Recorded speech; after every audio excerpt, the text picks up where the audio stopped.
قبلہ میں ایک حدیث پاک پوڑ کر کے سزائیں شہادتیں تفصیل سے بات کریں آپ۔ حضرت سفیان بن عبداللہ الثقفی رضی اللہ تعالیٰ عنہ، مسلم شریف کی حدیث ہے، آقا علیہ الصلوۃ والسلام سے انہوں نے عرض کیا تھا کہ یا رسول اللہ صلی اللہ علیہ وسلم قل لی فی الاسلام قولا لا اسأل عنہ احدا بعد، مجھے اسلام میں سے کوئی ایسی بات بتا دیں جس کے بعد مجھے کسی اور چیز کی ضرورت نہ رہے۔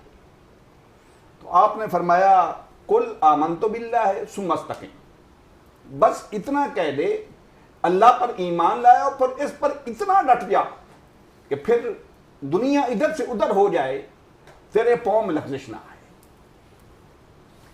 قبلہ دیکھیے قرآن مجید فرقان حمید میں رب ذوالجلال نے یہ جو اہل حق ہیں انہیں ہی اولیاء کرام قرار دیا ہے۔ ان الذین قالوا ربنا اللہ ثم استقاموا تتنزل علیہم الملائکہ الا تخافوا ولا تحزنوا وابشروا بالجنۃ التی کنتم توعدون۔ ساری اولیاء کرام کی جو نشانی ہے نا، یہ صرف حق پر ڈٹ جانے والوں کے لیے بیان کی ہے کہ وہ لوگ جنہوں نے بس کہہ دیا اللہ ایک ہے، پھر اس پہ ڈٹ گئے، اور پھر اس کے بعد جو ہے رب ذوالجلال فرماتا ہے پھر آسانیاں بھی آتی ہیں۔ ان مع العسر یسرا ان مع العسر یسرا۔ قبلہ میں عرض کر دوں، قبلہ ڈاکٹر صاحب تشریف فرما ہے، عربی کا ایک قاعدہ ہے کہ جس چیز پر، جس لفظ پر جس الف لام داخل ہو جائے وہ اس سے مراد ایک ہی ذات ہوتی ہے، اور جس پر الف لام نہ داخل ہو یعنی نکرہ ہو اس سے مراد ایک سے زیادہ چیزیں ہوتی ہیں۔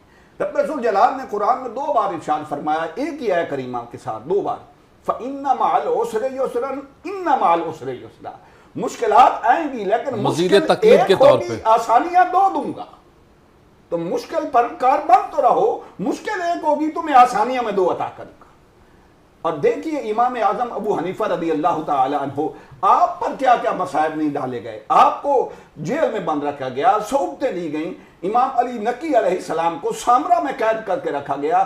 اچھا ایک بات بڑی عجیب ہے، آپ تاریخ پڑھ کے دیکھیں، ائمہ اہل بیت میں سے اکثر ایسی شخصیات ہیں جن کو زہر دے کے شہید کیا گیا، اور اکثر زہر دینے والے مسلمان ہیں، اور اکثر یہی بات عرض کر رہا ہوں، اکثر زہر دینے والے بھی مسلمان ہیں۔ اقبال نے کیا، منافق کہہ لے میں زیادہ اچھا ہے، منافق۔ اقبال نے خوب کہا تھا نا کہ عجب تماشا ہوا اسلام کی تقریر کے ساتھ، قتل شبیر ہوا نعرہ تکبیر کے ساتھ۔ اللہ اللہ۔ اہل حق کی تاریخ بھری پڑی ہے۔ میں تھوڑا سا جو دورے بالکل جو ہے آپ نزدیک آنا چاہتا ہوں، ارشاد فرمائیں۔ مولانا نورانی رحمۃ اللہ تعالیٰ نے دیکھے کیسے ہمارے جو ہے علماء تھے اور اہل حق تھے، آپ نے اتنی جو ہے صعوبتیں برداشت کی ختم نبوت کے لیے۔ جب بھی آپ کو روکا گیا تو فرمایا میں باطل سے ڈرنے کے لیے پیدا نہیں ہوا، باطل سے ٹکرانے کے لیے پیدا ہوا۔ اللہ مولانا عبدالستار خان نیازی رحمۃ اللہ تعالیٰ علیہ 2 سال قید میں رہے، 1953 سے لے کر 1955 تک۔ کسی نے پوچھا جناب آپ کی عمر کتنی ہے؟ فرمایا جو رسول اللہ کے لیے 2 سال جیل میں گزارے میری زندگی، اصل میری عمر یہی ہے، اصل میری عمر یہی ہے۔ اور جب آپ سے کوئی بات کرتا، جب نیازی صاحب کوئی بات کر لیتے نا، ہمارے 2006 میں جب توہین میز خاکوں اور قرآن پاک کی بے حرمتی کے خلاف لانگ مارچ ہوا، ڈاکٹر سرفراز نعیمی صاحب نے اس کی قیادت کی، 14 فروری 2006 کی بات ہے۔ تو ہمارے علامہ رضائے مصطفیٰ نقشبندی صاحب جو جامعہ رسولیہ شرازیہ کے محتمم ہیں، وہ کہتے ہیں کہ جس طرح مجھے پولیس نے گھسیٹا اور مدرسے سے گھسیٹ کر گاڑی میں آپ نے میں ڈالا، کہتے ہیں ساری عمر ہاتھ چومائے ہیں ہم نے، لوگوں نے ہمیں بڑی عزت دی، ہاتھ چومے ہیں، لیکن جو مزہ مجھے وہ گھسیٹنے میں، یعنی کہ مجھے جب کھینچ رہے تھے مجھے لذت آ رہی تھی۔